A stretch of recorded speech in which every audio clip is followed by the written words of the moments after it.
Assalamualaikum warahmatullahi wabarakatuh.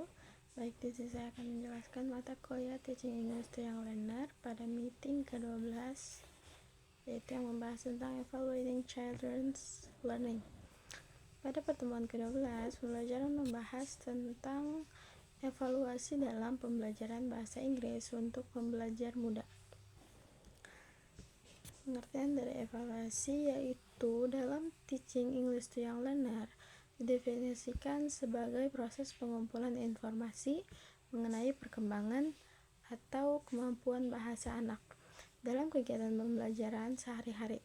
Evaluasi tidak hanya berfokus pada hasil akhir, tapi juga pada proses belajar anak.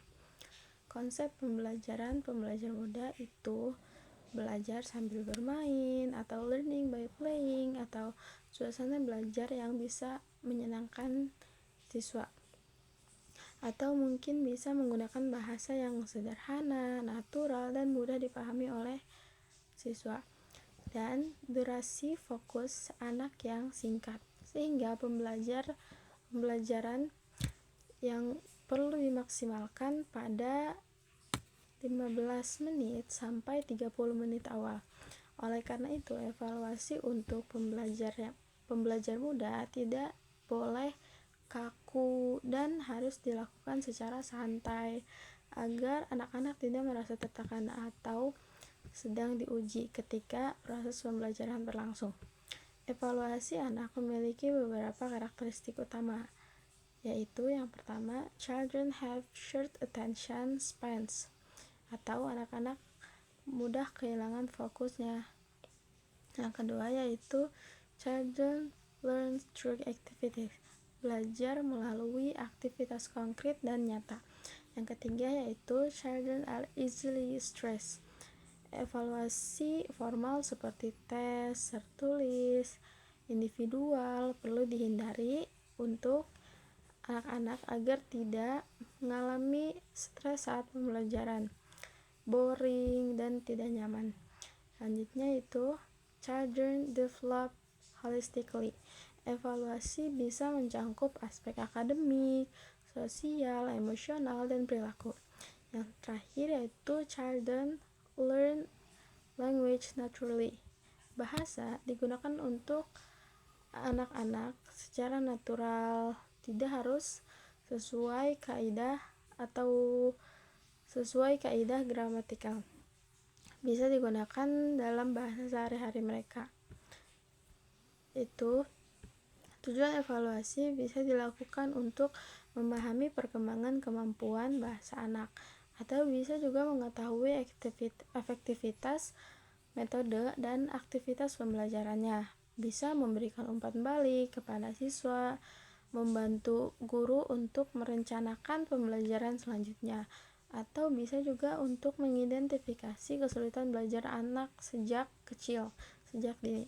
Untuk dari evaluasi yaitu yang pertama observational assessment, penilaian melalui observasi selama proses pembelajaran berlangsung tanpa membuat anak sadar mereka sedang dinilai.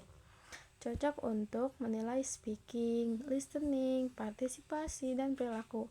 Yang kedua yaitu performance based assessment, penilaian melalui tugas atau aktivitas seperti bernyanyi, show and tell, role play, dan permainan edukatif lainnya. Yang ketiga yaitu portfolio assessment, penilaian berdasarkan kumpulan hasil karya anak selama satu periode pembelajaran untuk melihat perkembangan belajarnya secara berkelanjutan atau secara nyata. Yang keempat yaitu checklist dan rating scale, penilaian menggunakan daftar cek atau skala nilai yang sederhana, misalnya seperti bintang atau angka 1-5 atau simbol ekspresi.